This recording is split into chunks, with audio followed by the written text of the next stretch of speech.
Hey everyone, welcome to Beyond Film School. Happy Sunday. Thank you for joining me on my live stream. I hope everyone has had a good weekend. I hope everyone enjoyed yesterday. If you're on the East Coast, up in New York, New Jersey, over here, it was really, really nice. It was like 50 degrees out yesterday. Today is not the same case, unfortunately, so it's perfect for you watching me. So I wanted to talk about creativity and film, and I say and film because I feel like creativity in film is just like a little box. I would say creativity comes from a lot of different places that you can express your creativity through film. So we're gonna talk about creativity and film, and I was inspired with this topic because I went to a Cinegear Expo 2 weeks ago, and I feel like I'm about to say a whole lot of great things about the Cinegear Expo, and I promise you they're not sponsored anyway.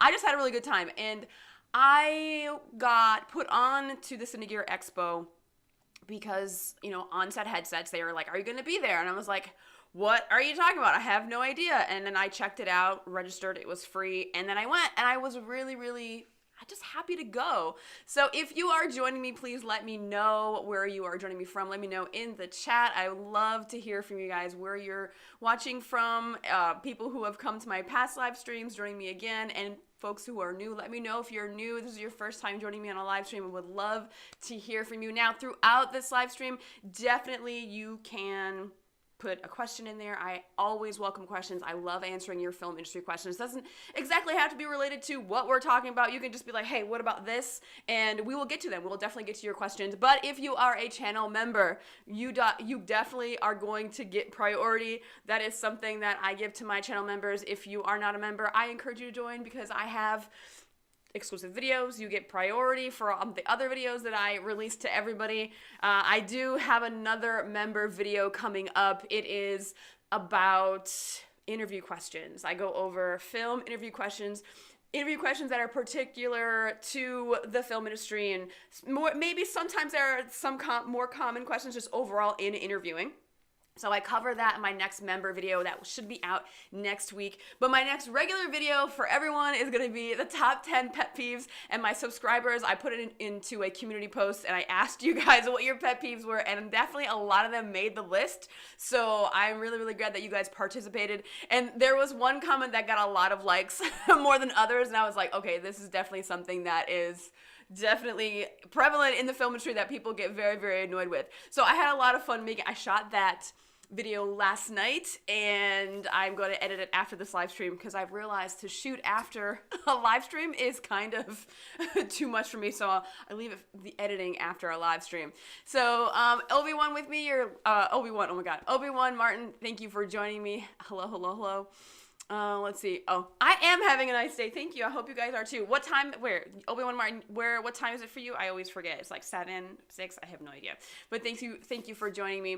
So I want to get into the little bit of the Cinegear Expo and like what that's about and why it's important for people in the film community. And I think that since we are out of the pandemic, more in-person events are happening, and I love it. And I think what was happening during the pandemic, it was like everything was virtual, and I think people got a little bit fatigue, a little bit of that fatigue of everything being online, everything being, virtual. And you definitely lose an element of empathy, an element of just socializing when everything is just online and virtual and everything's a Zoom meeting or Google Hangout or something. It gets very, at least for me, I was very tired. I don't know how anyone else felt about everything being online, but now that we're kind of getting out of it, yes, COVID is still with us, and it's going to be with us probably forever. Just like the Spanish flu, your regular flu is the Spanish flu. Fun fact for you guys, that the Spanish flu happened in like the 1920s or 1910s. I can't remember I don't know why 1918 comes to my head,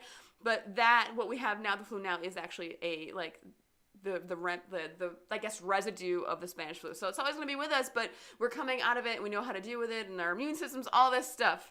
But now that we're out of it, we have more events that are in person, and I'm so glad they're coming out. And also, I just want to thank people who are bringing events back in person. And Cinegear, their expo is one of those big events that I really appreciate, that I was like, yes, I can go to something and maybe like nerd out for a little bit. And I don't usually nerd out for film techie stuff or whatever, but I like to get into people's minds. I really like the seminar. Like I get real, I I guess, uncomfortable in social situations, not knowing anyone.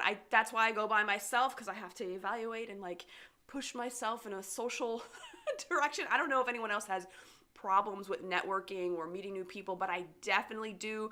And to my surprise, when I was there, I talked to people and I pushed myself, and I was like, I want to, do better for the Beyond Film School community. And I want to make sure that I'm getting more information or gathering whatever I can to help Beyond Film School and people who watch my channel or my trainees or whatever. So got out of my comfort zone a little bit. But to tell you a little about the City Gear Expo, they have like seminars. They have like a little expo of exhibitors, like people who have new lighting systems or new dollies or the new gadget to make the camera go smoother or whatever new grip gadget they have out there. It was really cool to see some of the cool lighting things. I'm not a grip and electric type person. Obviously, I'm an AD, but it was all nice to see, because I feel like there's going to be a moment when I'm on set and I see those things on set, like the new things I saw at the expo.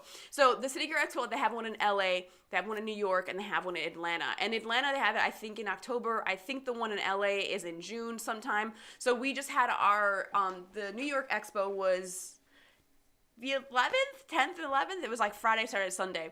But Sunday was like some masterclass lighting thing that I was not going to sign up for, because I love what cinematographers do with lighting. But it's nothing I really want to like get too far into. Shout out to Buffalo, Tim Hortons. Look at my little Timmy Ho. This is like one of my favorite mugs. It's like really big.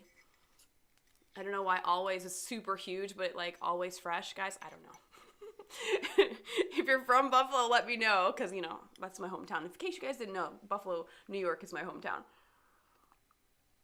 One of the things about the expo that I liked was the seminars, like I mentioned before. And one of them was like, I went to two, and one of them was like super, super packed. And the topic of the seminar was breaking down a scene, how cinematographers break down a scene. And basically, it was going over like their shot choice for a scene. And I just had so many thoughts, because funny enough, I knew two of the DPs. I worked with two of them on Enemy Within. They were like a duo, actually. Two of them worked odds and even episodes on the Enemy Within. Enemy Within was a show with I'm going to ruin this name. Morris Chestnut and Jennifer Carpenter. I feel like that's her name. Oh my God, I feel like so bad if I just butcher this name. But they were the odds and even episodes, because in TV you have two sets sometimes. Sometimes you have one DP, but sometimes you have one DP with the odd episodes and then one DP with the even episodes. And they were with Enemy Within. And there was another lady, Reed Morano, which I thought, wow. I looked her up. I was like, holy crap. She's a director and a cinematographer on her stuff. So I was like, that has to be, me as a first dealing with a DP that is the director and the cinematographer, dealing with a DP that's also the director. You only have to go to one person to make decisions. So I feel like that could be a pro, but also a con. But I was really impressed that they actually had a woman on this panel, because the seminar before that they didn't. And I couldn't really, it was kind of, I don't know. So with the seminar, it was really, really packed. People were I couldn't believe how many people came out to this seminar. There were so many people there, because they really wanted to get into the minds of how a DP would break down a scene and their shot choice and why they chose to do it that way, why they chose to, what lens they chose, or, why did they frame it in that way? Why was the actor over here versus over here? And what I've found is that it's a lot of feeling. And a lot of people had very techie questions. They wanted to know, like, why did you choose to shoot this on a 50 millimeter lens? And the DP was like, because we tried out lenses, and that's the one that looked good. And I couldn't believe that a lot of those answers were like how they felt, their intuition, or it just was what worked or what we had at the time. It was really funny to find out, like, there's not that much thought that goes into certain things that make it to your screen when you're watching them in the movies or when you're watching it, from some TV show.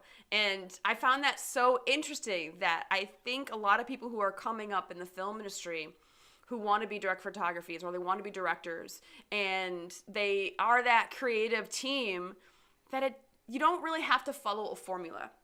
And I think that's something that needs to be reiterated a lot, because everyone's going to have their own path.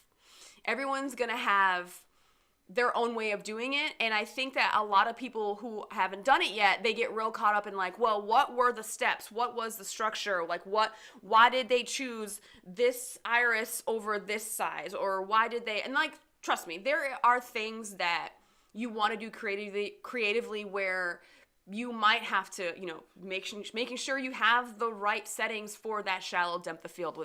For example, it's like I'm in focus and then my background would be like super out of focus and stuff like that. There are things that where, yes, you can learn about the camera and learn about the irises and learn about like how certain lenses makes, people look. But on the day, sometimes the DP is going to be like, I want this. And then it's up to the team to figure out how to make that happen.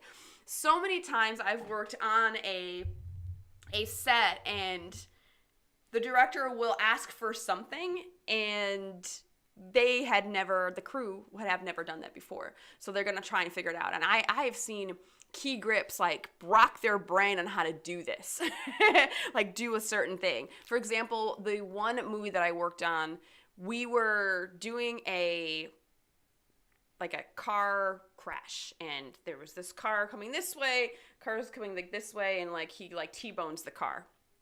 And we did days and meetings, and so many times we sat down and we were like, how are we going to do this? How are we going to do this? And it was kind of funny because I'm like, we've seen car crashes on screen so many times and none of you guys know how to do this. So even though you may have seen a certain thing done on screen, you think, okay, well, the formula is there, this is how they did it, and this is how we're going to do it. Well, sometimes they've come up with creative solutions, and you're like, how the hell did they do it? And just no one knows the people who came up with it or how they did it. So your new circle of people, when you're making a movie, and I say new circle of people because that is like the only time where you have that combination of people coming together based on like what movie, unless you work with the exact same people on every project, which is pretty rare. So they had to figure out this T-boning thing. And then like one department's like, well, that's special effects. And then special effects was like, no, this is grip.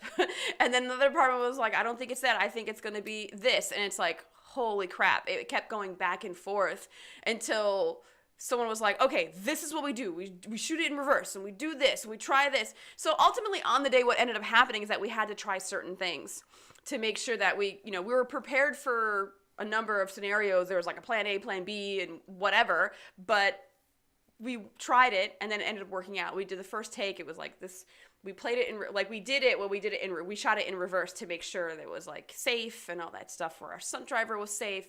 So we started and we had to have the right reactions and stuff like that. And they did it in reverse, which was really great. But that was a creative solution that they knew that they saw that certain thing on screen and they had to figure out how to make it happen. And I know some of you, and like I remember being in on these meetings, and I know some of you guys are probably thinking it. You're like, well, yeah, duh, you shoot it in reverse. Why don't? It was so weird to have this conversation over and over and over again, and they were like freaking out about the car crash day, because also it was a Friday and we did a Friday. It was like very, very cold outside. It was a whole thing.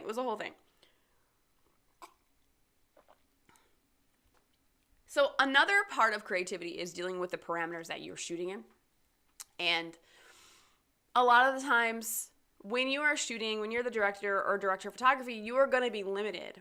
And you're either going to be limited by time or money. Most of the time, it's probably both. Especially if you're doing independent filmmaking, you are going to be limited in some area. You are not going to have the lenses that you want. You are not going to have that location that you want. You're not going to have the camera that you want. You may not have, a lot of things that you wanted ideally in your brain for your script and all that. So you have to come up with how are you going to negotiate yourself? How are you going to compromise? And what are you going to do to get the closest to the vision that you had? And the one DP brought up his short film.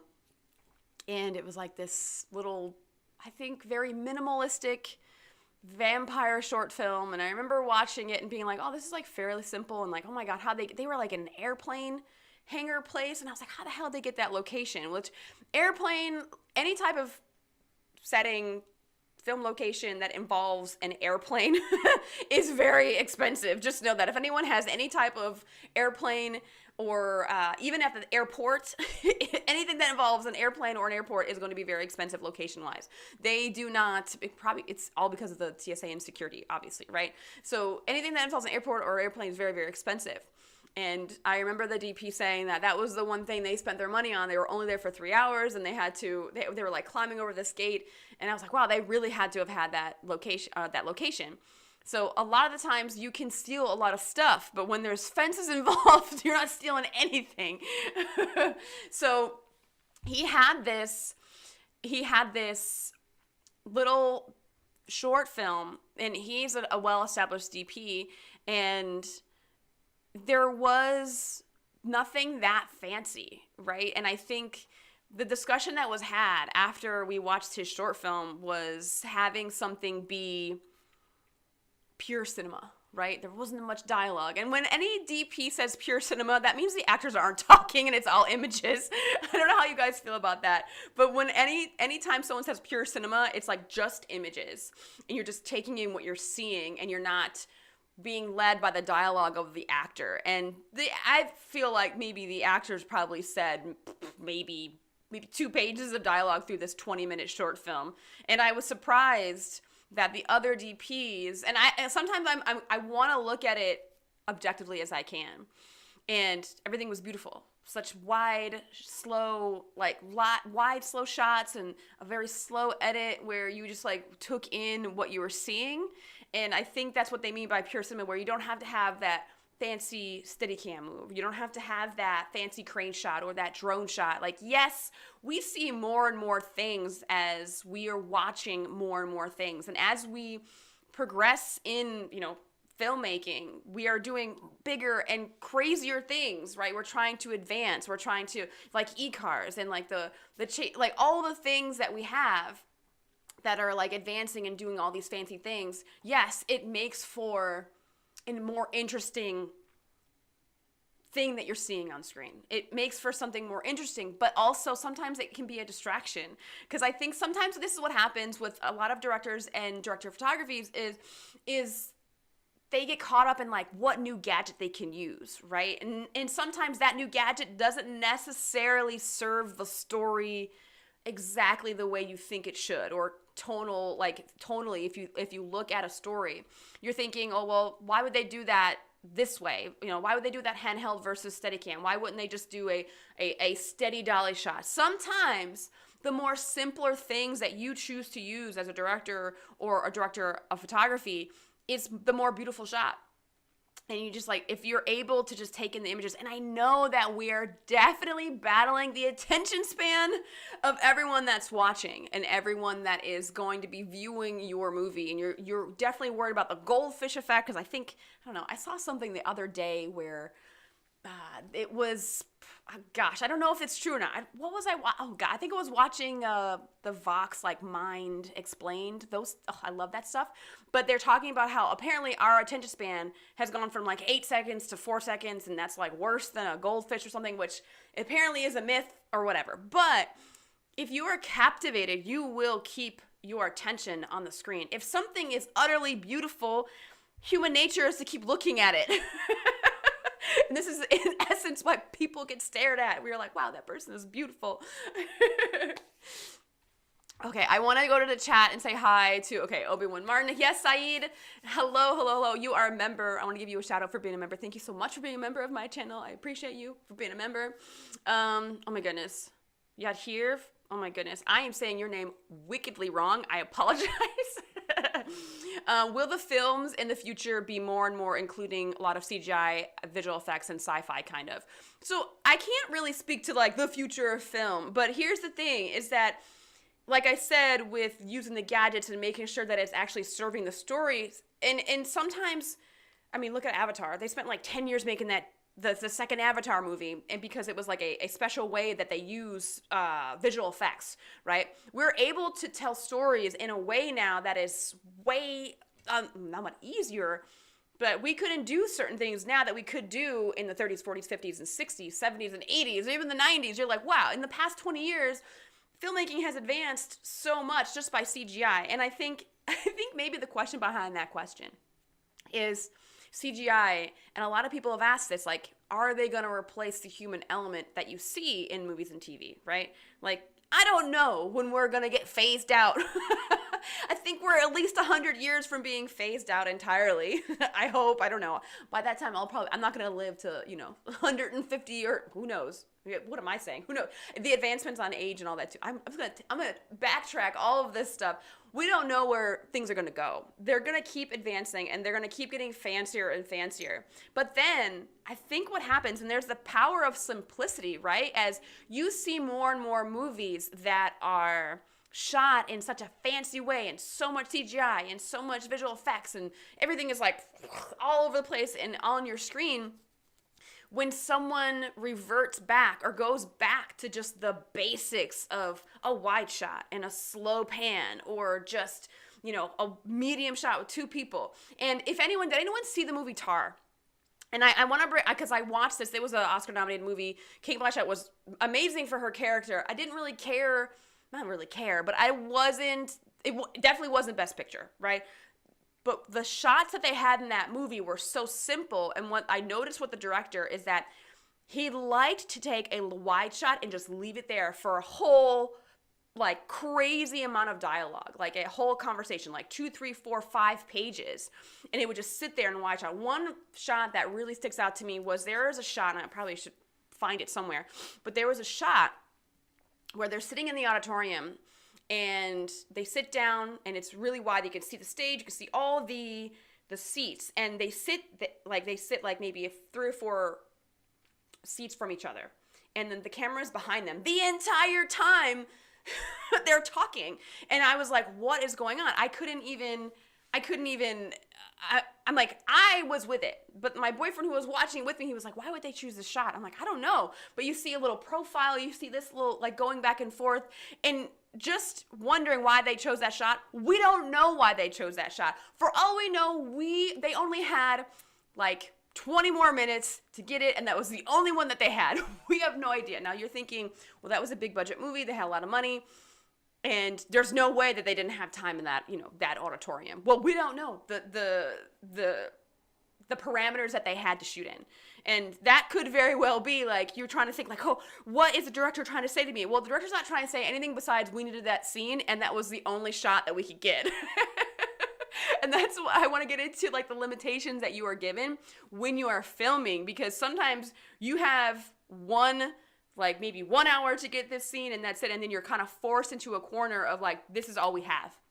And who knows what else happened with that. But when you think about CGI, visual effects, and sci-fi, well, sci-fi is a genre, so I don't think everything's going to be sci-fi, right? But with CGI and visual effects, like, we are doing so much more, especially with actors who are older now, and they're playing certain roles where their younger selves have to be in them, where maybe if they were a teenager, they might have usually hired an actor that just looks like them, just a younger version of them, but now they just do CGI where they just make their face look younger, which is absolutely bananas when you think about it. I'm always blown away by that advancement of, like, making an actor look younger based on, them playing their younger selves. I find that to be absolutely fascinating. So Shannon, it's so refreshing to see old cinema techniques. Brandon Cronenberg and his DP are great examples. They do lots in film camera effects. This is true. And then sometimes you just have to play with it and just see what happens. And sometimes they'll do camera tests and they end up liking it.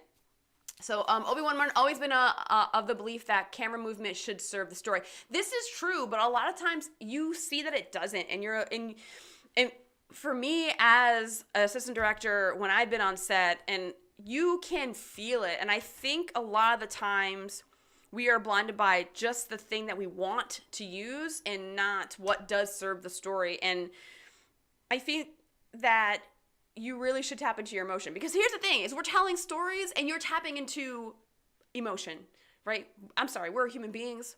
We are nothing but emotions, whether you want to face or embrace your emotions or not. The fact that we are telling stories is all about human emotion. So if you are not attuned and you are not really in tune with your emotions, it's going to be really hard to tell a story when it comes to filmmaking. Like, not to be like, you know, feel the feelings that you're feeling, but also, yes, feel the feelings that you're feeling, guys. Because I think that if you do recognize a full range of emotions, you will be a better storyteller. And I think that simplicity is underrated now. It's definitely underrated. And the movement that you choose does have to serve. And I don't think it goes into, you have to know what this camera shot, what this camera movement, what the choice of the camera, what it is. You don't have to know what it's doing. Like, okay, we're going to do a wide shot because it gives the audience this feeling. Now, sometimes it is helpful to know colors and to know, how fast or how a wide shot does affect a person, right, when they are watching it. But sometimes what happens is that you will get at a location and you watch a rehearsal and then you're like, you know what, I did want a wide shot because I do want the audience to embrace the whole scene, but I want to live in that person's face. I want to live with this in close-ups. I want the scene to be all in close. And there are movies that definitely do that, and you never see the space that they're in. You just see their face, and you just see like the reaction of their face. So sometimes you can go off of that structure and that formula, and then sometimes when you're in the moment, when you are actually embracing how you feel and how the actors and that performance is making you feel, and then you're like, well, I didn't really like the way that camera looked, and I kind of felt a little off. You have to really listen to your intuition, and that's really weird. Your gut feelings. Your gut feelings are there for a reason. Like how you feel when you're watching something in rehearsal, you definitely have to tweak your camera movements or your camera placement or what you're trying to do with your camera. So definitely Obi-Wan Martin for sure. It has to serve the story. And I think as directors and DPs, I think they get really caught up in a plan, probably more so directors than DPs, because I think with DPs surprisingly are very, very into with their emotions and like how it feels and how it looks, right? And sometimes directors, they just want the plan that they set out. they want the plan to go what they planned for. They want it to go as smoothly as possible, but then they get there and they're like, this isn't feeling. And they can't. And I've definitely seen this where a director will not be satisfied what they're looking at on the screen. And sometimes it's not the actor. Sometimes it's just, how close or far away we are, or should this,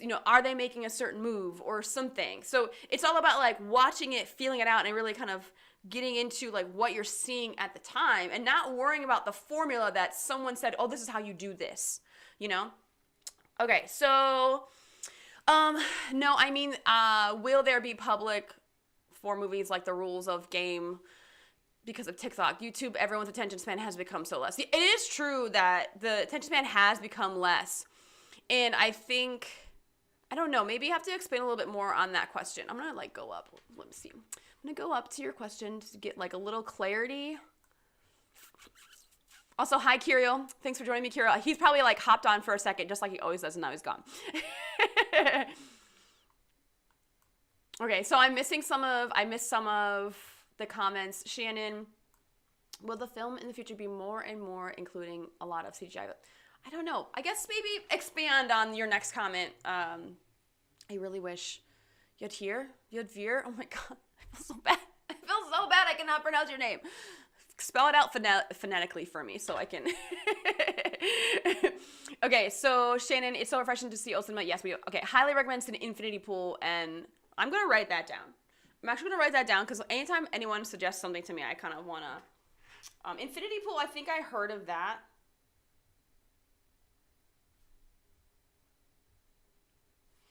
Sometimes when people say a movie is slow burn, that's speaking on the plot, and the payoff takes a long time to get to it, right? But also what happens in a lot of slow burn movies is that the camera angles and the movements are a lot more simple, and a lot of people don't like slow burn movies because they're like, what am I getting into? And they do want the instant gratification, which is also something that we have to consider, right? I don't know. Sometimes we're thinking about how will this story, what will it do for me? What am I learning? What am I gaining? Because a lot of the times you have stories that you can relate to, evoke emotion. It's all about evoking emotion. Is it going to make me angry? Is it going to make me cry? Is it going to make me laugh? All of these things. But with slow burn movies, I feel like it's a problem. And I hate when something's tagged as slow burn only because the camera movements are minimal or the shot choice is minimalistic, because you're just like, well, it's just a not as flashy, right? So I don't know. I don't know where you guys fall on slow burn movies, but sometimes I do like the build up. But man, if that payoff is not good enough, I'm just like, fuck that slow burn movie. Okay, so yeah, okay, Infidel and Possessor. Okay, I'm gonna make sure. So thank you, Shannon, for suggesting those movies, because I definitely am gonna watch them. Okay. Always been a belief that yes. Okay, so we got Kirill saying hello randomly. Okay, so we're gonna get to Obi-Wan. Attention spans might be shorter, yet many people binge 45-minute episodes of TV. People are always looking for longer director cuts, so I believe there will always be an audience for longer films. I think so. So if you guys watch the Oscars, let me know if you watch the Oscars. First of all, let me know if you watch the Oscars. I watch it because some people are like, I hate when the Oscars is done and everyone's like, oh my God, the Oscars were so bad. If you are not a nerd for film, if you're not really into real filmmaking in the industry and like you're like, yes, oh my God, this performance was amazing. If you're just like watching like Avengers all the time or the Marvel, okay, don't get me wrong, there's nothing wrong with Marvel, because I do get down with some Marvel movies as well, okay, and I do get down with Batman as well. So I don't want anyone coming at me for being like, why are you picking on Marvel movies? But if you're only watching superhero movies, I don't think the Oscars is gonna be for you, okay? That's what I'm gonna say. I will die on that hill, all right? I will die on that hill. So everyone complains about how the Oscars are so bad. But if you really get into filmmaking, it's not that bad. I thought this year, we're gonna have an Oscars tangent for a quick second. But I thought that this year was fairly entertaining. I liked the structure of it. I thought the production design of the Oscars was amazing. I was like, wow, everything was really, really beautiful. And I liked how they presented, the songs, they had a Best Picture trailer, whatever. It was great. I loved it. But also, I watched most of the movies, right? I watched most of the movies throughout the year, and then a lot of those movies were on Netflix, so it wasn't like anything that I had to go out and buy or purchase. And I thought it was a win, the fact that Maverick was nominated for an Oscar, Top Gun, because I really was happy that movie was made, because I love Top Gun, and I definitely love Maverick as well, because I was really entertained, like super entertained. I was very, very pleased with how Maverick came out. So any opinions of any of those movies, please let me know. But with the Oscars, it's like, people complain on how bad it is, but if you're like, I want to like nerd out on movies, and I just want to nerd out sometimes, but you don't have to, but sometimes I want to nerd out. But yeah, so speaking to the attention span, yes, this is so true. So here's my problem. I don't know if anyone else has this problem. When I'm watching TV or film, I would rather watch a movie than watch TV because I feel fairly overwhelmed by 8, 10, 13 episodes of a TV series. I'm like, oh God, that's so much time. That's so much time for me to invest. And because I always think about TV and things I watch as investment of my time, because I have, I'm trying to be productive, trying to make sure I'm reading, trying to make sure I'm journaling and exercising. So I try to not watch too much stuff, right? But then I'm like, I do want to watch something. So if I am choosing to watch something, I will probably choose a movie over a TV series. I don't know how anyone feels about that. TV series, I feel like there's too much, too many hours. There are some TV series that I definitely will watch, because right now I just started The Empress. I don't know why, but I was like, this is a really nice story because I like the main character and she was weird, and it's actually a true story of this Elizabeth from she was the Empress of Austria. I was like, oh wow, this is very, very interesting. So with the attention span at the Oscars, RRR, the Indian movie, it is now on Netflix, by the way, because I was like, I want to watch this movie. That movie is 3 hours long, okay? Tar was 2 hours and 38 minutes long. What other movie did we watch? We watched, so there was another movie that was almost 3 hours long. Oh yeah, Babylon. Have you guys seen Babylon? Damien, his last name escapes me, I'm sorry, but the director who made La La Land, Babylon, that was a 3-hour movie. That was 3 hours and 6 minutes or something like that. And I watched every minute of it, and I loved it. But then that's probably 6 episodes of a TV series. So my logic in that just doesn't make any sense, because I will sit down and watch a 3-hour movie with no problem, but don't put a TV series in front of me and ask me to watch like 3 episodes, because then I'm just like, oh God, no. So the attention span, I don't know. Also, there's always, me being a YouTuber, I'm going to go on a YouTube channel for a second, but me being a YouTuber, and I have to make sure that I'm up on the trends and shorts and long form video versus short videos, all this stuff, right? Because I want to make sure that, people watch my channel and I'm educating more and more people. I want to make an impact on more and more people, right? So shorts, YouTube is really pushing shorts. And I think Sean Cannell, I love Think Media. I love that channel. So if y'all are trying to be YouTubers, like, that channel is amazing. I always get such good advice from that channel. And they're saying like 40 of the top 50 YouTube channels are all just purely shorts. And I was like, holy hell. So that tells you that people want a lot of information packed into a very small, short video. But then there's also the argument that podcast videos, like, that's like an hour and a half, 2 hours, 3. I mean, look at Joe Rogan. Homeboy is like, he's got a podcast for like 3 hours in video and people are watching it on YouTube. So it really depends, because for me, I listen to a lot of podcasts, and each podcast, if it's an hour, hour and a half, I will definitely listen to it. Going on drives, yes, I will podcast it up. When I go on long runs, like yesterday I went on an hour and a half run, I listened to 2 podcasts. So like for me, it depends on what I'm doing, right? And I think when someone is like watching a movie or watching TV, it's like, how do they want to spend their time? So also YouTube is a very different medium than TV and film, obviously. So attention spans might be shorter, yet many people, I believe there will always be audience for, I think so. Okay, we got, Amanda, why'd you take away your comment? So yeah, shout out to Amanda. She is also a channel member. Shout out to Amanda for being a member. Thank you very much. Okay, I was also watching a webinar yesterday on virtual production given by the Directors Guild of Canada. It's so wild to see the capabilities. Amber, have you had experience with this? Virtual production. I would love to learn more about that, Shannon. So like, please shed a light. I'm going to look that up, because I'm like, virtual production. That is I'm like dumbfounded. I'm like, what? Like, what are you talking about? Like, my brain does not compute this at all. So Shannon, like, please expand on something that you learned, because I am all ears for it. Amanda, you took your comment away. I'm kind of upset that you did that. Okay, so I'm glad that y'all watched the Oscars. Some of y'all watched the Oscars. Okay, Dallas, Ida, you are here. Thank you so much for being here again. Do you think they will use CGI visual effects as a means to be lazy with storytelling? I don't know. Here's the thing. You say lazy, quote unquote lazy. But if you're doing it in production or you're doing it in post, it takes a lot of man hours. So I don't think it's about being lazy. I think sometimes stylistic choice. CGI is very, very expensive. You're paying hundreds of artists to do CGI.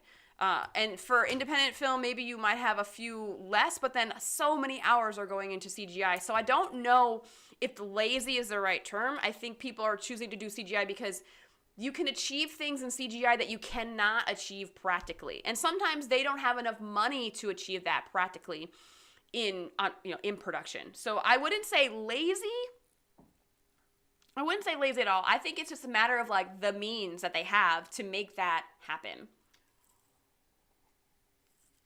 Hello, Jonathan the PA. Hello. I am doing, you haven't been here in a while, Jonathan. Where have you been? Jonathan, what's happening? You haven't been on the live stream in a hot minute, so welcome back. And Obi-Wan, Roger Deakins' cinematography is a great example of only moving the camera when there is a reason for it. Yes. No, I mean, Roger Deakins is like, he's a legend. Like, let's be honest. Like, everyone wants to work with Roger Deakins. And I bet if you ever work with him, I think he'll be like, no, we're just going to feel it out. I think Roger Deakins is a perfect example of someone who really just feels it out. So I don't know, Roger Deakins has a podcast, and I don't know if any of you guys have ever listened to it. I don't know if it's still up. I used to listen to it like all during the pandemic. I listened to it a lot because they weren't shooting, so they have a lot of episodes. I think him and his wife did this podcast, I'm pretty sure.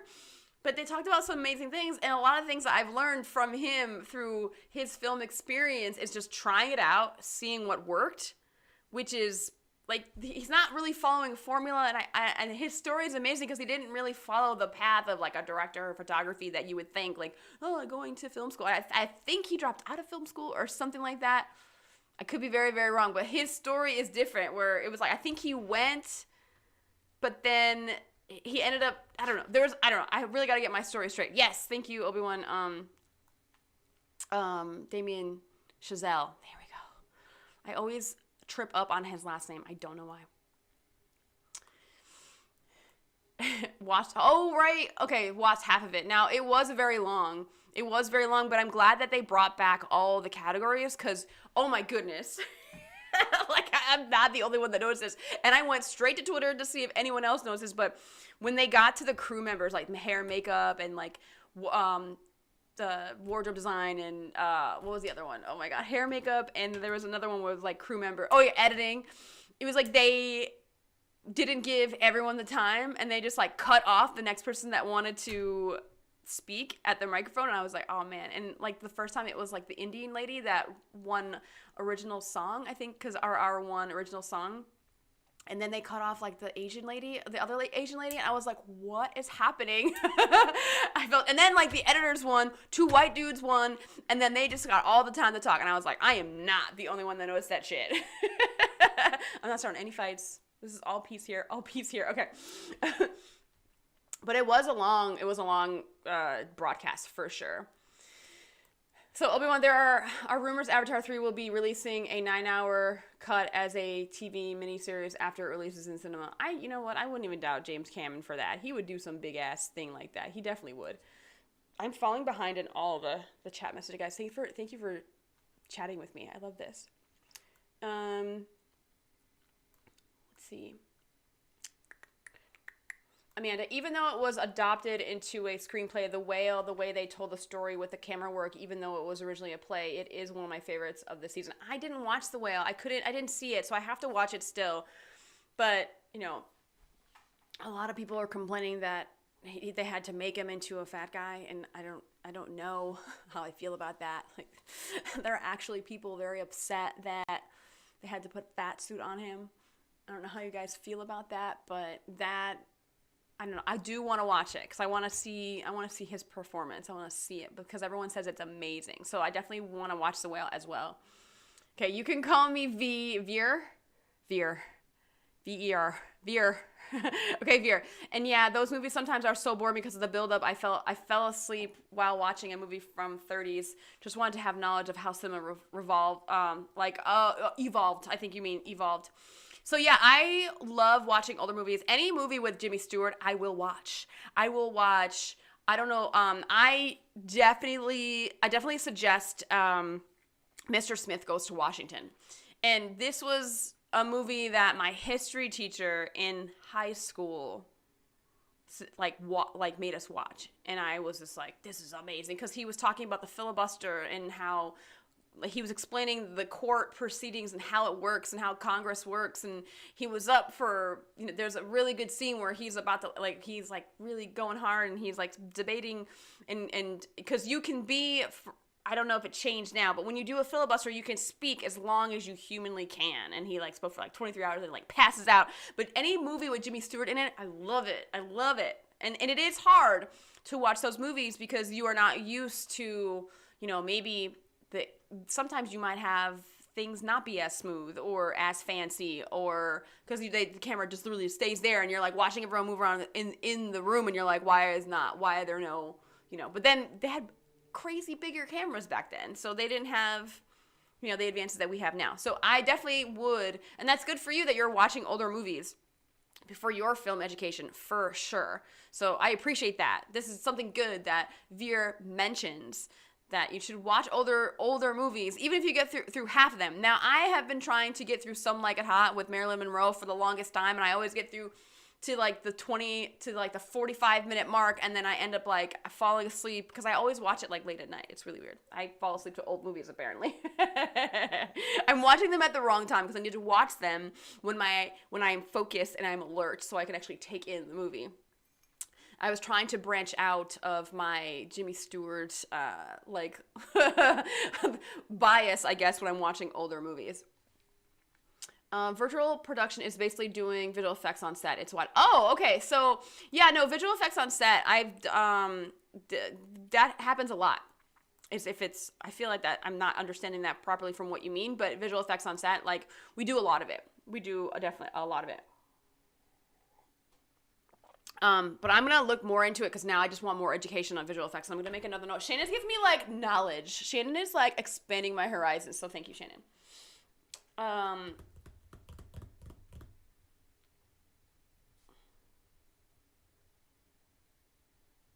Okay, virtual production. Love it. Every time you live stream, I am always doing other stuff. Jonathan is completely okay. Also, I will say that I have not live stream consistently at Sunday at 1 p.m. like I usually do, because with the resume review live stream, because I know some of you guys definitely tune in for those ones I do at different times, because I'm hoping that people are available at different times. Like, they can always watch the replay, but I try and do it at different times to make it available for other people, because not everyone's available at Sunday at 1 p.m., so I was trying to give it a little. But my next live stream, funny enough, we're bringing up live stream times. My next live stream is going to be the March resume review. So if you want to submit your resumes, please send them my way at beyondfilmschool@gmail.com. Send your resume as a PDF. Don't be sending me no Word docs, people. I do not want to see a Word doc resume. You never send your resume as a Word doc. Please don't. So if you want to submit your resume for that is happening the 27th. Let me check my calendar before I say that out loud. Yes, 27th. It's a Monday, and I put it for 3 o'clock because on next Sunday I have my friend's son's first birthday party. So it's super important I get there because I'm all about celebrating the first birthday for sure. So that's why I can't do it that Sunday. So sometimes it's about my schedule, but also I don't think I've done a live stream Monday afternoon. So we'll see how it goes. So if you want to put your resume, submit your resume, please. I have some more slots open. Oh, that's good that you see the notifications that you're going live. Oh, thank you so much though for joining me this time. Via Roger graduated from art school. Yes, something like that. Yes, but he was photography, then pivoted, and then made a YouTube channel. I listened to one of his. Yes. Okay. Yes. That's like his path. That's just like, that is good to know. Okay. Okay. Now I'm caught up. The first film I saw when I started my film today was The 400 Blows. I've seen that, and that's actually a really, really good movie. French cinema. Definitely expand your horizons, because they are doing some different things there too as well. So I feel like French cinema is definitely something where the story is so good and the way they shoot it, it's just very, very different. Roger explained in an interview about a shot on him. It was long lens, mid shot. He said shows interviewee doesn't have a close rapport with him. He'd have gone shorter lens and closer to make it cozy. Right, exactly. Like, it's all like feeling it out. We always, ADs like to get mad when a DP changes lenses, but we have to think about the story and the feeling, man. Why are we doing this? So I think something that I want to mention when, you folks are aspiring directors, writers, producers, director of photography, it's like, trust yourself, trust your instincts, trust your emotions. And I think there's a lot that goes into filmmaking, and a lot of people start to doubt themselves. Because I think when you're there, the pressure is on. I get it. But you have to trust yourself. Trust your gut. Really, if you get anything from this live stream, you have to trust yourself.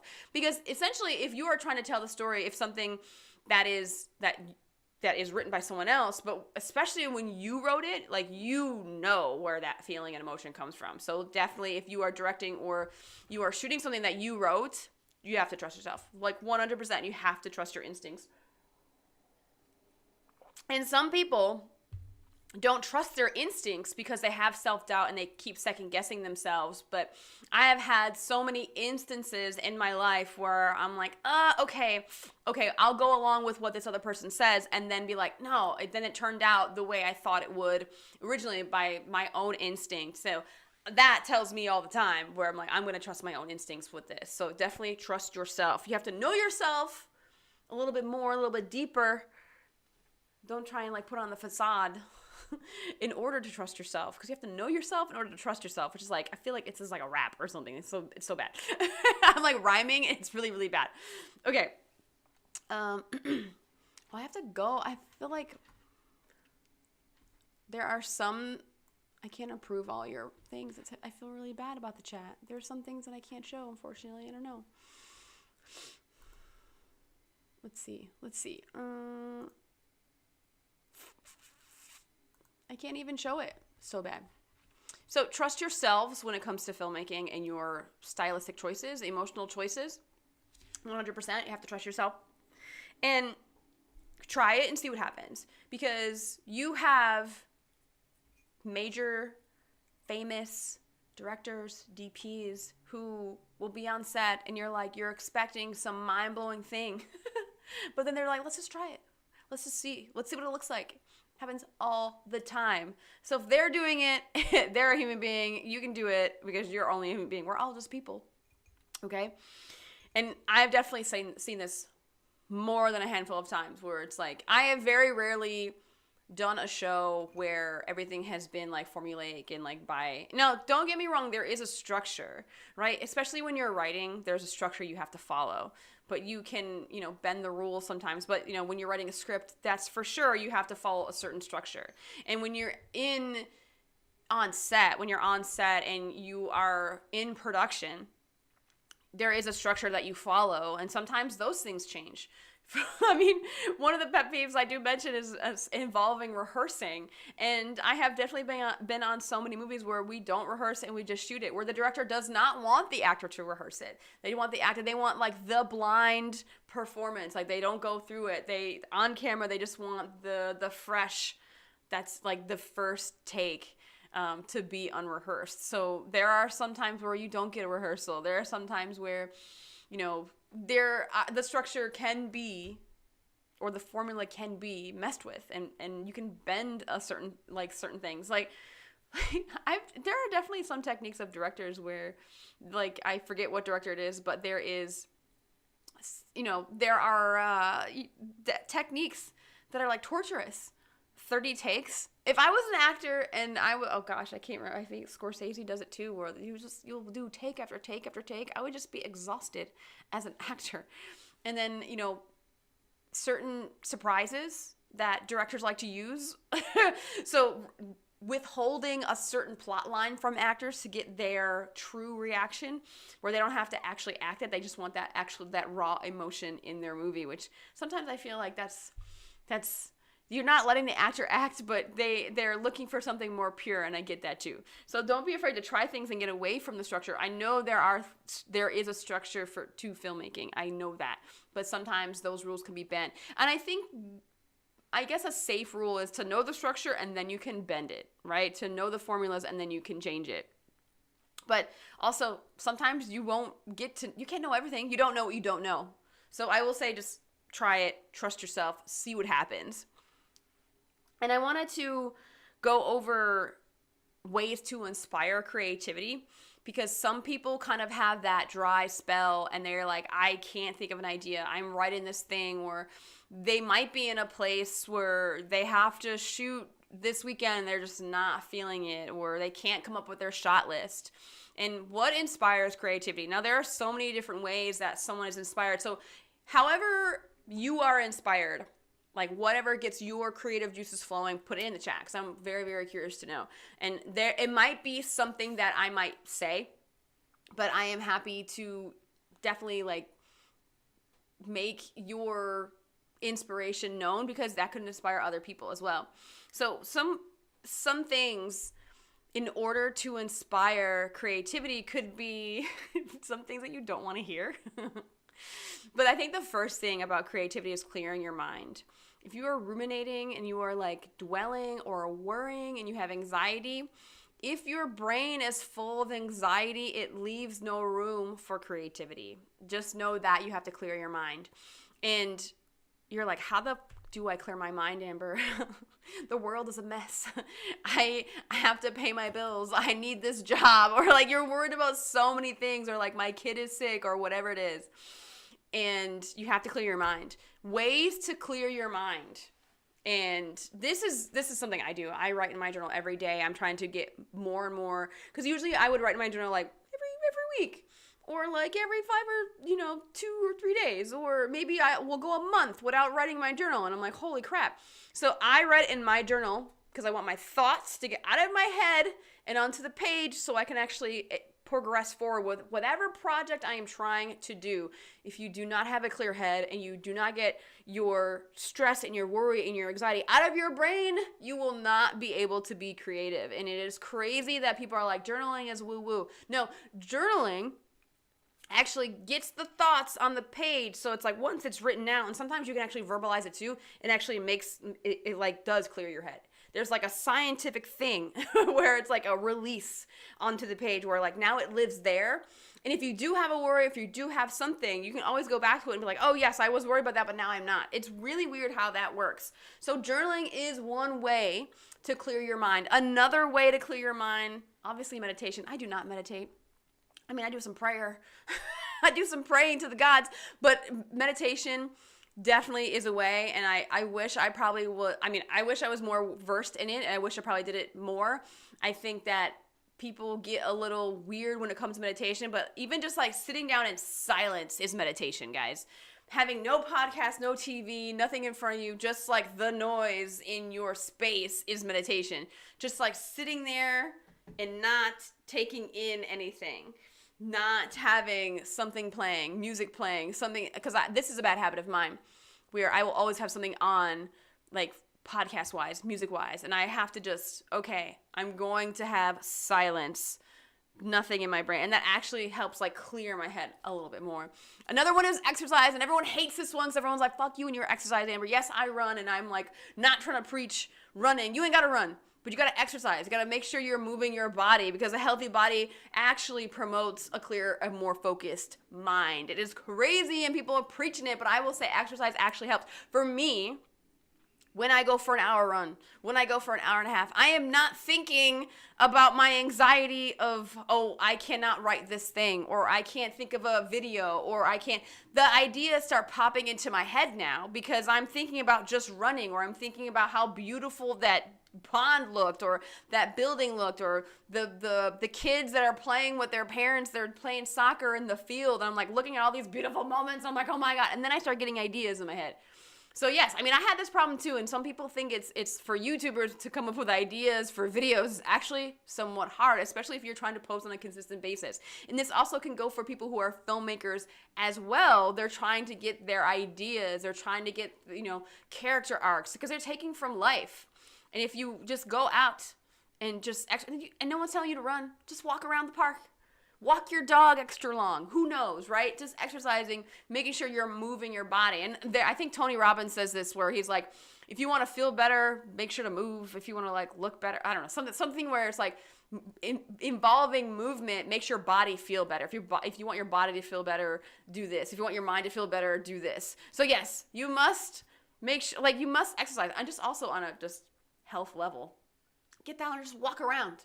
Walk around and listen to like classical music or something, or just observe, do some people watching. Holy crap. People watching will actually inspire you. If you watch people, just, not to be a creepo or anything like that. Don't stalk people or anything like that, but just like sit in a park and just watch things happen. Just be a people watcher on your own, not with someone. Now this has got to be solo. Some of y'all like to be around people all the time. And this is another thing. You have to be by yourself, comfortable with yourself. Being solo, when you are by yourself, you are observing and experiencing the world way differently than you were with someone else, right? You are going to experience things on a different level than with your partner being with you or your best friend being with you all the time. So it's like it gets your mind going in different ways. Put yourself in different scenarios that you're not used to. That'll also get your brain going. But another way to clear your head, to clear your mind, to get some clarity in your brain and it just like for things not to keep floating around, stay off your phone for a while. Just put your phone on silent, walk away, put it in the kitchen, go outside.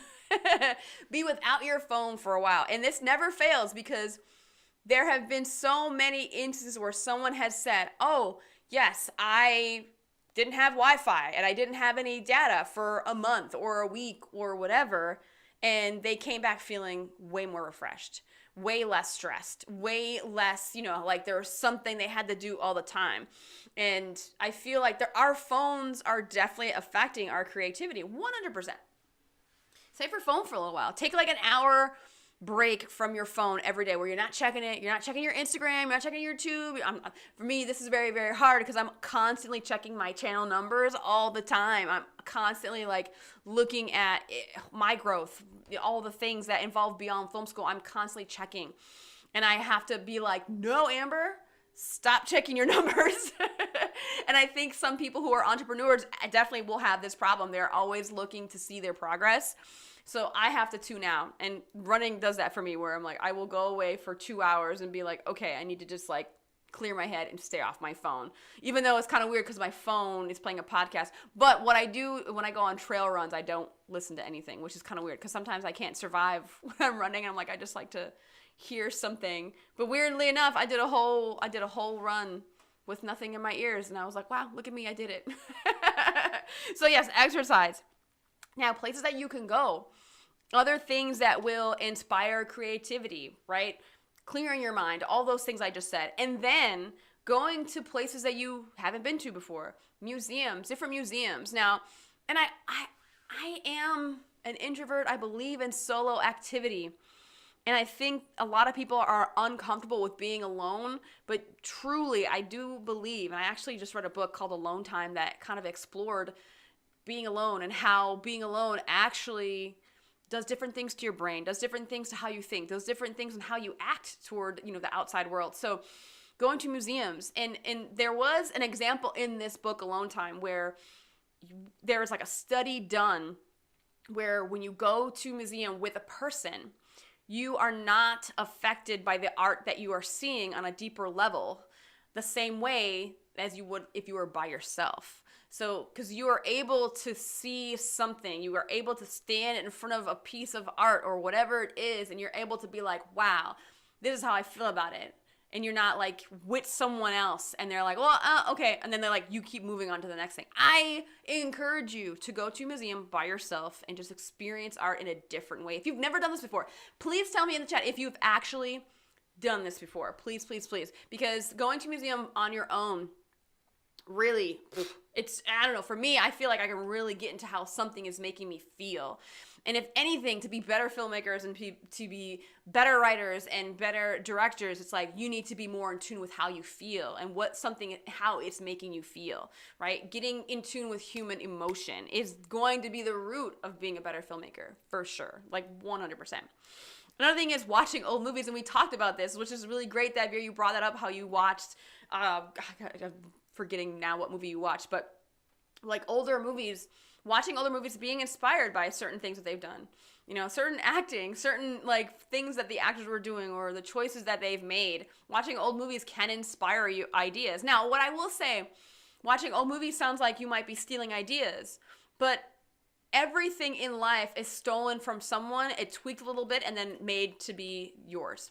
And I will say that is that when you are being creative, and I think there's an argument to be made, I forget why I had this in my brain, but originality doesn't really exist. We are creating things by the things that we are absorbing and the things that we are seeing. And like the combination of that, like nothing is an original thought, right? So we're taking it all in and we're like making something our own. So everyone steals ideas. Like the famous shot from Goodfellas where like they dollied back and they zoomed in and it took like, and like they're in the diner and they're like two guys sitting in the booth and the dolly is going this way, but then the zoom is going this way. Like they're pushing in with the lens and they're pulling back. It creates this like really trippy thing where that has been done multiple times, but then they tweak it a little bit and they're like, okay, well this is in, what's that word? Where they're like paying homage to that movie or that director, where they're like, I love this shot. Anything that is done in filmmaking, I feel like as a filmmaker, I'm like, yes, use that thing. Please use it in your movie because that just makes me feel better that I've advanced filmmaking in some way. So everything is stolen. Everything is stolen and everything is like you're building upon other ideas all the time.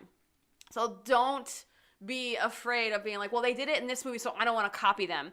Like, we're not talking about essay papers and plagiarizing full essays, okay? We're not in college, we're not in high school. Creativity is a whole other level where you see certain things, and if anything, you can be like, oh, you think about how maybe you were at this park and you were inspired by this like family interaction, and then you're like, well, are you not stealing? Because you've witnessed this interaction and then you put it in your movie. It's kind of the same thing when people make movies about their whole lives, their whole family, right? So like, are they stealing from that? Because it's just something that you saw, witnessed, and you're going to remake on screen in some way. There's some things that you can change when you take in certain ideas and how to make it yours. It happens all the time. So I'm not encouraging stealing, guys. Just making sure that you're inspired by different things that are happening in your life and certain things that you're going to see all around you. Another thing is going to be reading. Reading is going to be something that is going to inspire you.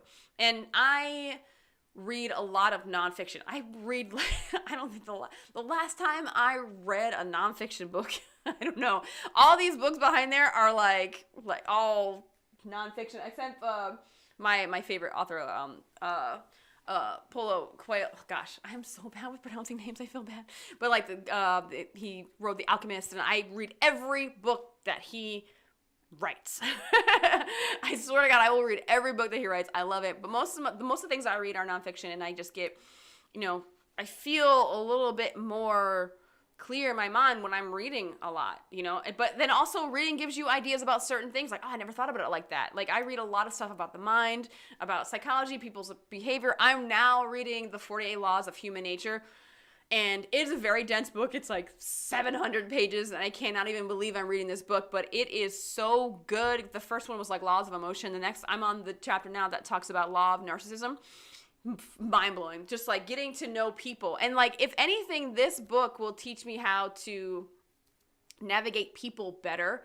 And I think for me, knowing human nature is super beneficial. It's super beneficial for me as someone who works in film or who is someone who creates. It's because I think when it comes down to it, if we know emotions and know people better, we're just better at creating more things. And I think books definitely will inspire you 100%. And I've said this multiple times throughout this live stream, and ways to inspire creativity involves actually getting out in nature. Like I talked about going to the park or, going outside and exercising, right? But just going out in nature, going for a hike. Now, I don't like hikes, but every time when someone's like, let's go on a hike, I'm like, okay, fine, I'll go on a hike. When I'm on that hike, I am like, wow, I'm so glad I'm here. I'm so glad I'm like looking at these plants, this sky, this like mountain. So in nature will inspire you. It doesn't matter what season it is. It doesn't have to be like, you can go in the fall, go in the winter, like hiking in the winter, like snow is beautiful. Come on, guys, let's be real. So these are all types of things that are going to inspire you. So creativity, you can express yourself in so many different ways when it comes to filmmaking. And I don't want you to put yourself in a box that you have to follow the formulas of the people that came before you. You can study them. You can definitely be inspired by different directors and different DPs, 100%. And you can take from them and like, I want to do this shot. How can I do it? How can I do it in a cheap way? Because you may not have the money that they might have had. How are you going to achieve a crane shot if you have no crane? I don't know. That's another problem-solving thing that you're going to have to figure out if you are a filmmaker, for sure. I'm going to go to the chat because I'm missing some things. Okay. Whew. 2,900 takes. Okay, let's see. We got Kubrick. Yes. Okay. Okay, Veer, I will definitely take that question because you asked about how to make connection for people not going to film. I will get into that in a moment. So don't let me forget. Be like, oh, Amber, answer my question. So Obi-Wan, Kubrick asked Tom Cruise to walk through a door 95 times. He is rumored to have said afterwards, hey, Tom, stick with me. I'll make you a star. The Social Network's beginning arguments was 99 takes. Holy crap, man. That is so crazy. That's so many takes. As an AD, I'd be like, are you serious? Like, I hope that was the only thing that was scheduled that day. I just want to make a movie which really impacts people's lives, and I want them to know the pain of life. It's not easy, for sure, exactly. And everyone thinks that there's more, that theirs is more tougher than everyone else. I actually see it in a different way, Veer, because for me, I think that everyone, there's always someone who's going to have it worse than me. I don't see it the other way around where it's like, oh, my life is so tough.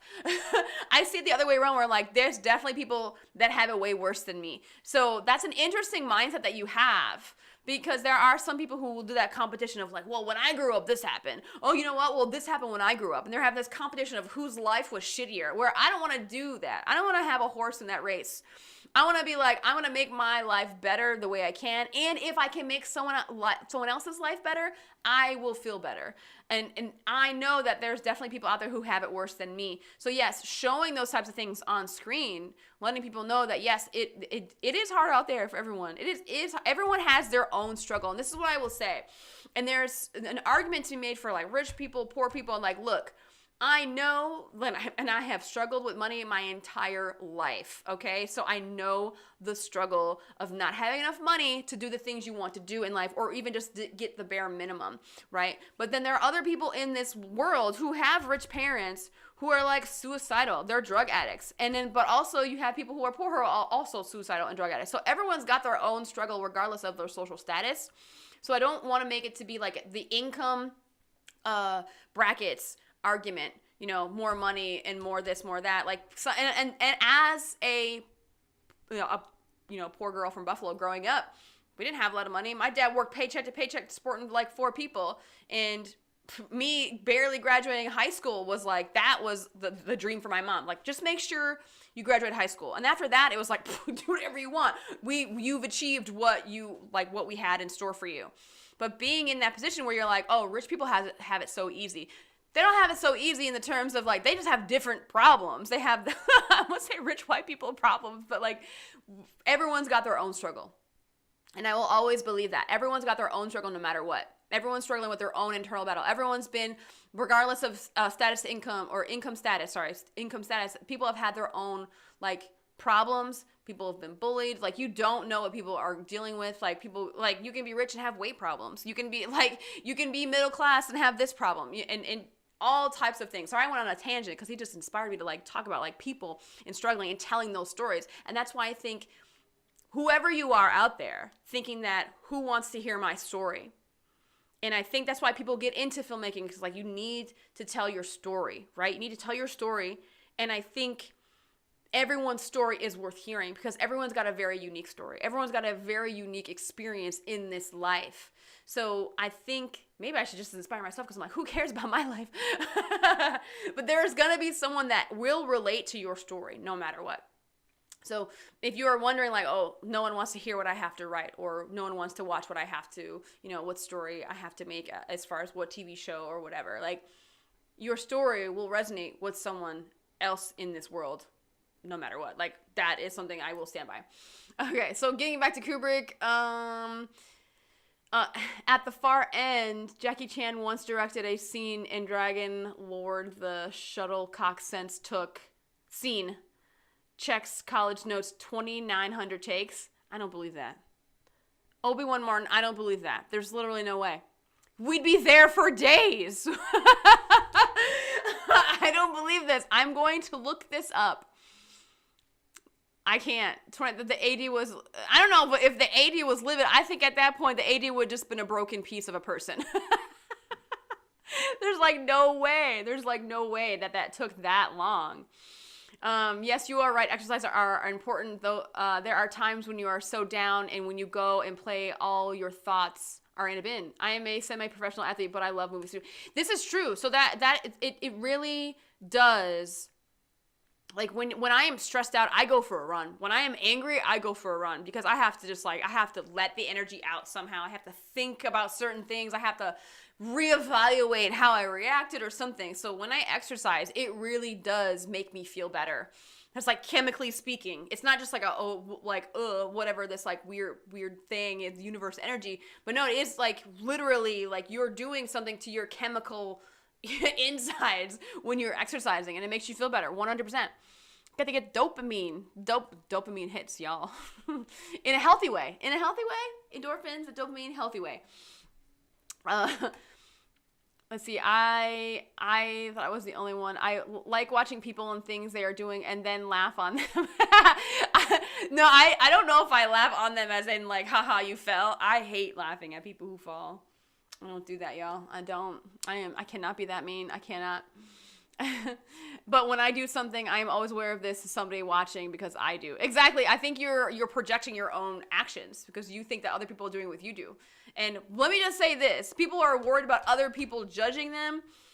Know this. Everyone is so damn self-centered. They're worried about what is happening. Like, they're worried about themselves all the time. Most of the time, they don't recognize that you're even in the room or nearby or something, right? So just know that everyone's just basically worried about themselves on so many levels that no one could probably give a crap about you. So that just makes me feel empowered. Like, I'm just going to do what I got to do. And no one's really worried about me. No one's looking at me like, no one's judging me. Well, there probably are. Who knows? And that's like in my insecurity is that everyone's got to be judging somebody. But 9 times out of 10, no one could care less. Like people who have social anxiety, people who are shy, no one cares. No one cares. Just no. And it's so powerful to think like no one could care. Everyone could care less, really. So I don't think that you should not let that affect you in that way.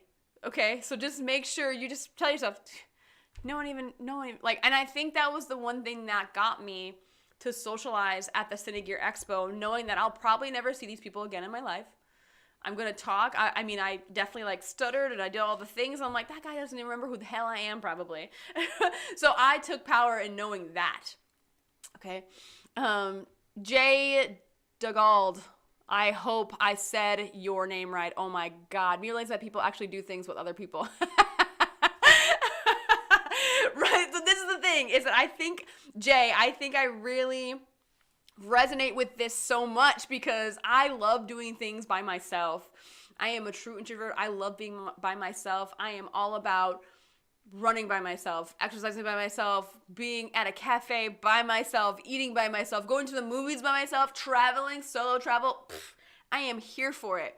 But I know that if I do things constantly by myself, I am losing the connection with other people. So like, I definitely have been there where I'm like, oh shit, people do things together. So that is something that I definitely like, I feel that. I feel that comment like full on. Obi-Wan, a good artist copy, great artist steal. Oh, shut up. But that's so true though. Let's see. Oh gosh, I went down. I'm trying to catch up on all your comments, guys. I'm so sorry. Okay, yeah, here we go. Probably not original quoted by Picasso, but widely quoted as him. Right, I think he did make that quote. I'm pretty sure, maybe. I think maybe that's just been around for years. Simone or Simon? Simone? Oh my gosh, I'm trying to look at the picture. I'm trying to see the picture. Shelton. We're gonna go with that last name because I can actually say that name. Shelton, welcome to the live stream. Main part is story. Otherwise, almost everything is once done, according to me. And maybe someone in 12th century wrote the story you are going to. I just listened to a TEDx radio podcast yesterday when I was running, and they were talking about. Oh gosh, I forget the whole story of. Like the overall theme of the podcast, but she had this poet on, and the poet was talking about how she had seen this video, and what it said was everything or every story you want to tell or everything you want to create has already been created by the universe. And I think that for her, it was like a really scary thing. But for me, I'm like, of course, it's the universe. Of course, it's like there's so many people who've lived so many different years. Like whatever story you're about to write, whatever line you're about to write, whatever thing you're going to paint, whatever thing you're going to draw has already been done by someone in some way, shape, or form, right? So when people get real, it makes them feel anxious knowing that. But for me, I'm like, no, that just means that I'm on the path of whatever it's like the right path for me. It's like, I don't know. We're getting into some like really like universe energy type stuff, but I think everything has already been done already, if you think about it. Everything's already been done. Use a drone for crane shots. Okay, so yes, okay, that is true. You can use a drone for crane shots. But Jay, if you have no drone, how are you gonna get that crane shot? I like to go on Shitty Rigs on Instagram. Their Instagram account is so good because they show like how to do something. If you don't have the equipment, how are you gonna do or how are you gonna achieve that shot? I love that Instagram account, Shitty Rigs. It really gets into like how to do certain things when you don't have the money for that big, lovely gizmo or that nice dolly or whatever equipment you're trying to get. Yes, you're right, Obi-Wan. Okay, so we all know someone irritating who owns a drone. I love how like I'm getting to your comment and you answered it for me. You're like, everyone knows someone who's annoying who has a drone. Obi-Wan, it's the whole I love mountains, but then people expect me to like hiking. Best part of the life is in Italy, 14-minute ski lift to the top of a meadow. Best meadow walk ever. Wow. I definitely have not. I love the outdoors, but I don't know why. I would rather run a trail than hike a trail. That literally makes no sense. I know it makes no sense, but that is what I'd rather. I'd rather go running on a trail than hike a trail. I'm not sure why. Maybe because I have that efficiency mindset where I'm like, I can get more, I can see more and experience more in less time or get, I don't know. I have no idea why. Oh yeah, Amanda, and don't forget diversity. I keep hearing our stories aren't being told from different communities. Why are we getting the stereotypical roles? This is true. And I think there is something to be said for that, for, the things that are happening on screen. 100%. Because I cannot deal, and I know, as a woman, like, first of all, my dad's Native, and the one thing for me, when I worked on Sneaky Pete, we had a Native actor, and he was a very known Native actor, and I was doing first team at the time, and I got to talk to him, and I was like, oh my God, like, it's really great, my dad's Native, and I was like, I'm not a large percentage Native, and my dad's half, so I'm only, like, a quarter Native, but, like, just knowing that he is a Native actor, and I got to work with him, and he was on screen, and I was like, wow, made a real big impact on me, because our community isn't really the Native community. Man, my family up in Canada, like, we go through some hard times. We have some things that we're dealing with as a community, and it's like, that is never shown on screen. When you see a Native American on a movie, they're played by, like, people who are not Native American, first of all. And then also another thing that gets me is when a lead actress, like, the lead actor is a woman, and the story is about her story as a woman, and the director is a man, and the writer is a man, and I'm like, how the hell? This is a different tangent of creativity, but how can a man tell the story of a woman? And I guess it can be said the other way around too, right? Well, if it was a woman director and this is a man experience, I guess it depends on the story that we're telling, right? Is if this someone is going through something that, regardless of gender, could go through.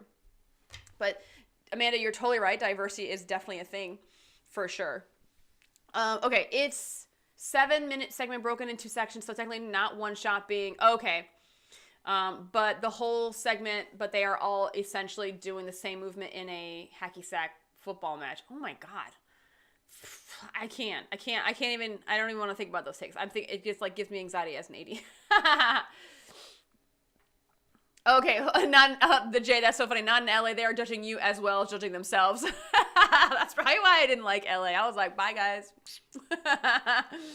Veer, see what I was talking about? You had all the struggles, which I can relate to, should be the camera, and sorry, to make you emotional. Oh, we're fine. We're here to get emotional here, guys. We're here to get emotional. We're going to tune into our emotions. We're going to feel the feelings that we're feeling. There's no way to pronounce it. Okay,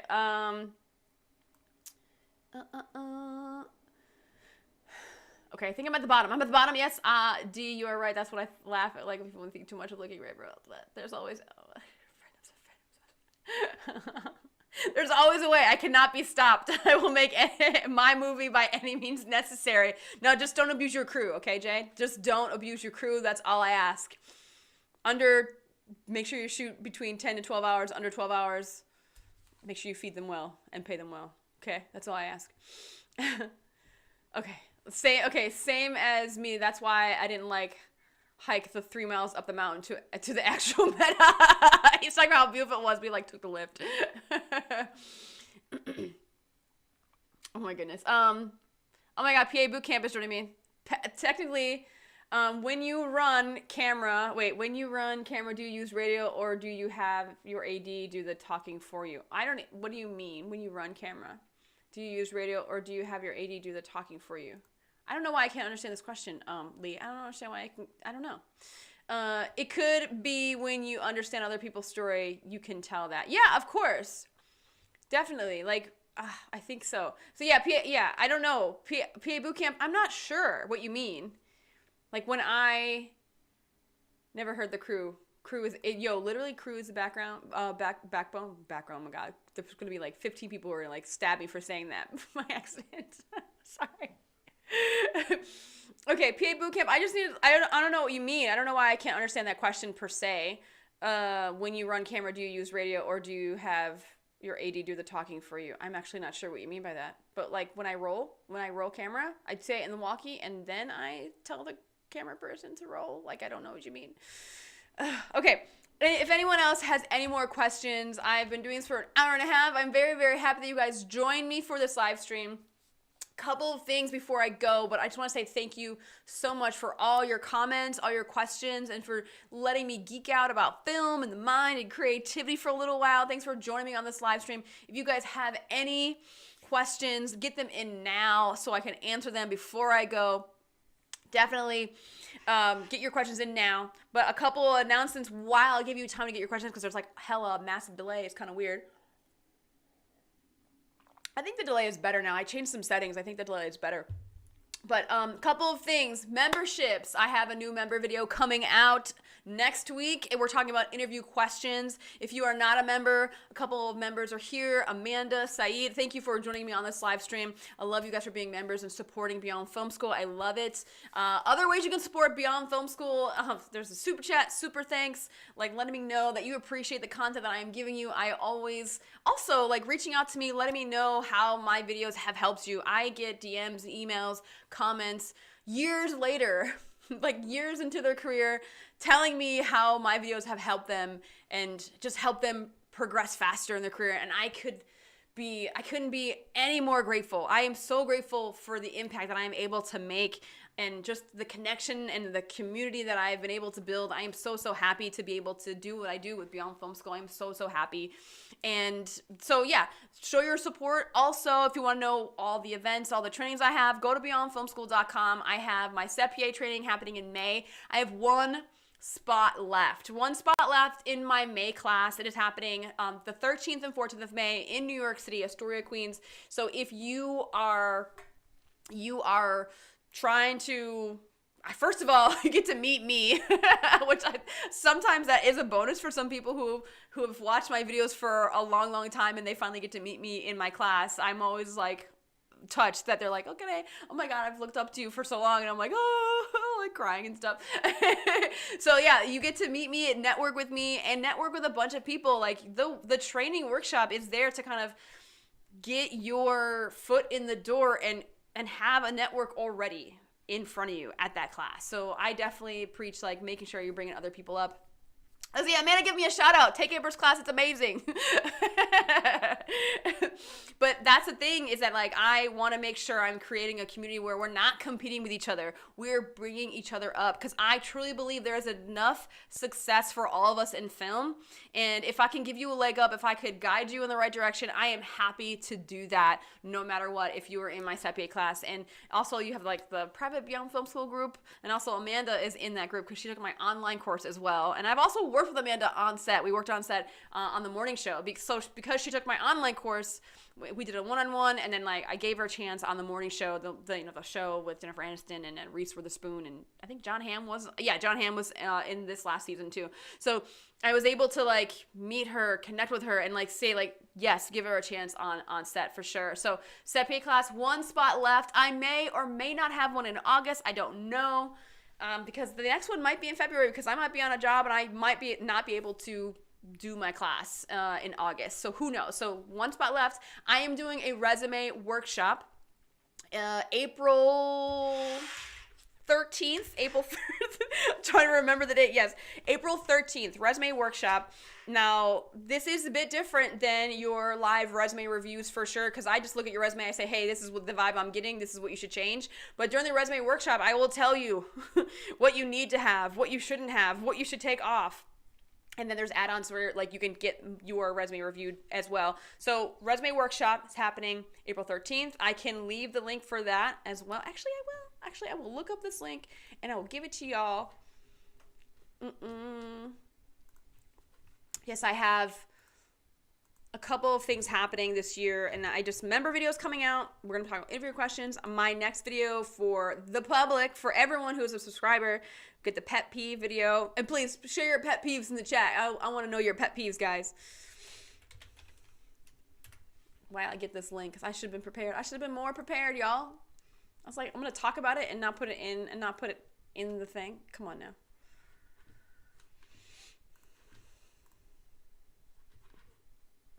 Okay. So yes, thank you again, guys, for joining me. I really had a good time. I love doing my live stream. I know I can like geek out and stuff. I love it. I love it. Okay, this is for anyone that is looking for my resume workshop. It is there. Please feel free to join me on April 13th. Oh yes, I gotta get to these comments. Hold on. My goodness, I'm leaving the comments on the screen. Things are going crazy. Okay, so yes, all those things. My Set PA class in May. In April, the end of April, if you are in New Jersey, I am a guest for the PA Bootcamp. So we have joined forces. PA Bootcamp, they're in LA. They're coming over to the East Coast in New Jersey. They're kind of combining their forces with the New Jersey Film Commission.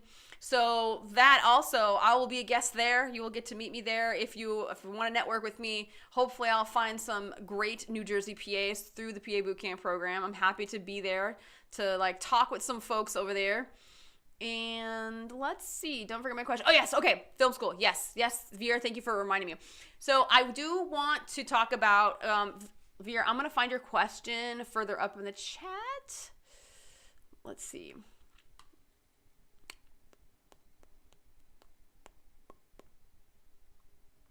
It was far up. It was far up.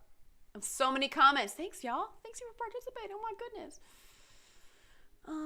Okay. I think I'm here. Veer, do me a question. Copy and paste your your question so I can find it. I think I'm gonna find it, actually. Oh my goodness, I can't find it. No, I can't find it. Okay, let's see. I'm gonna find it. Okay, how to make connections for the people who do not go to film school, or I will be going to Canada. Should I do any film related course or degree to make connections? Now, here's the thing, is that film school definitely is a way to make connections in film, right? And I think film school definitely is what you make it, 100%. And if you go to film school, there is no guarantee that you are going to be successful in film. That is the biggest misconception about film school, is that if you go there, it's like a set it and forget, I'll go there, I'm just going to get in, I'm going to be a successful director. That's not how it works, unfortunately. So with every opportunity that you get, and I think I'm a good example of that, because I went to UB and Buff State in Buffalo. I got a media production communications degree, and it is non-traditional film school. It's just like a regular four-year degree. It took me 5 years because I transferred schools, actually.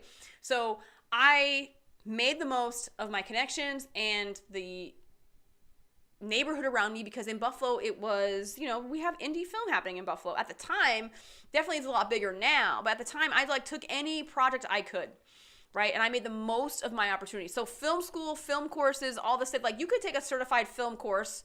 You could just take a one-off course. That is possible. That is how you're going to meet people. I encourage you to do anything that is going to get you out there meeting people, 100%. It could be my Set PA training. It could be PA Bootcamp's Set PA training. You're meeting other PAs. You're meeting, Lee, who runs the training. You're going to meet people who are going to be there and who can actually expand your circle. Talk to people. Go to those networking events that are on Eventbrite. Look on Eventbrite, put film production networking events. Things come up. There are a lot of things that come up, like the Cine Gear Expo. I did a lot of networking there. I talked to people. And I got to and I wouldn't have known about RealWorks, which they help the underserved community, like, you know, women, people of color, like the youth that's coming up. Like, we want more of those types of folks in filmmaking, so they support that cause. So if I would have never known, and I talked to them and I was like, I want to help you, I donate to them now, it's crazy. So going to those expos, going to networking events, you know, going and to volunteer film festivals, going to the 40-hour film challenge, joining a team, all of those things. I believe Vancouver and Toronto actually have the 40-hour film project for women out there, like, who might be watching this, like, women's weekend, the women's film week, like, women, oh my God, I always get this wrong. The women's film challenge, where they, like, the Women's Weekend Film Challenge, like, that is a whole other organization that, like, tries to progress women forward in film. There's NYWIFT in New York. There's so many film groups in Canada, in the US, that you can be a part of, where you actually show your face. In New York, it's another one, Lightbulb Grip and Electric. They have their rental houses in Pittsburgh, Philly, and New York, and they hold networking events every month. They just had one last Wednesday. So all of these things, get your face out there, meet people, talk to people what you want to do, and get to know folks, make a connection. And not this bullshit where you're like, hire me on something. No, get to know people and connect on something deeper. Like, you could, like, for example, me being an AD, not everyone's a runner, okay? Not everyone's a runner. But if I meet another AD that's a runner, like, we're going to connect on so many levels. If I find out that you're running half marathons, and, like, because I want to run a marathon this year, like, if I find out that you're a runner, like, we're going to be talking about some sneakers, and, like, we're going to be talking about races and what we've done. So I'm talking about connecting with people on another level outside of just, can you get me a job, okay? But also there's something to be said when you don't have connections, emailing people, saying, hey, I'm new to the area. Do you know anyone that's hiring? I would love to day play, or I would love to observe, or I would love to shadow you. Don't be afraid to reach out to people. There's so many people who are easily, like, you can easily get a hold of them through Instagram, through LinkedIn, through Facebook. All of these people are at your disposal. Utilize those things. Like, for example, Veer, you're on this live stream now. You're connecting with, like, Obi-Wan Martin. You know what I mean? I don't know where exactly you're in the world, but you are connecting with people. We are talking to each other in this chat. That's also another way to make connections. So this happens all the time. There are so many things that can get you into the film industry, and people just are afraid to put themselves in uncomfortable social situations right there. And I don't mean, like, the sexual harassment, because that sounded, like, really weird, but going to network events, being by yourself, you know, going and just starting up a conversation. Fear of rejection is a huge one. You are afraid that that person will not talk to you. Well, you know what? If they don't want to talk to you and they brush you off, you just move on to the next person. Don't take anything personally. If they don't like you, then fucking move on to the next person. You're going to find the people you vibe with. And I will preach this. You may not vibe with me when you take my class, but you may vibe with someone so closely in the class, and you guys might succeed together on your own, despite me and however connection you might not have with me, right? So take all that into account. Like, go to things, go to workshops, expand your knowledge. And in the process, you're going to meet people. Meeting people is the number one way to get into the film industry. So, Veer, I hope that answered your question. I really went, like, real passionate on that, so I apologize for all that energy, but also I'm not apologizing for my energy at the same time. Okay, so I'm going to go down. I'm going to catch up on our things. PA Bootcamp saying a lot here. Hold on one second. Okay. Yes, thank you so much for having me and reaching out to me, PA Bootcamp. I really appreciate that, because it's like, we are competitors, if you think about it. And I think that the fact that we are joining forces is really important. And I like working with people who are actually, like, I think this really speaks to the whole, like, stomping your competition out and that mindset that's really shitty that I do not agree with. I believe that there is room to succeed. Like, technically we're competitors, but, like, if we can help each other in this, and just all we can do is provide a better training to the people who take our trainings, I really see power in that, like, more so than, like, us competing with each other, for sure. Walkie, answer. I tested this. Walkie, answer your walkie. Yo, 100%. Amanda, you know the struggle. You can do this, Scroll Sister. She speaks truth validation. Thank you so much, PA Bootcamp. So Amanda, yes, no one took a chance on me, and Amber did, and I'm grateful for her for giving me that chance. You are so welcome, and I'm so glad you're part of Beyond Film School for sure. Like, you definitely learned a lot, and I know that you're growing for sure. And also, I think, did I email about your resume, Amanda? Let me know. I think you emailed me something, and I think in a dream state I might have emailed you back, but I don't think I did. So please let me know if I didn't, so I can actually email you back about that. Okay. Whew, exactly. It's better to eventually, okay, so Jay, it's better to eventually work with people with whom you have common ground. For sure. So I think that if you're not vibing with a person, working with them is just going to be a nightmare or very, very uncomfortable. Like, for sure.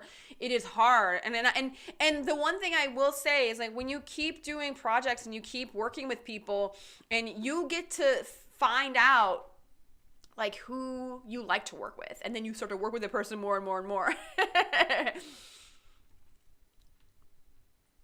Okay, so Veer, thank you for answering questions. I am just a beginner, but one thing I have learned is that Film Society is so humble, and in the future, I will come to attend your workshops. You are amazing.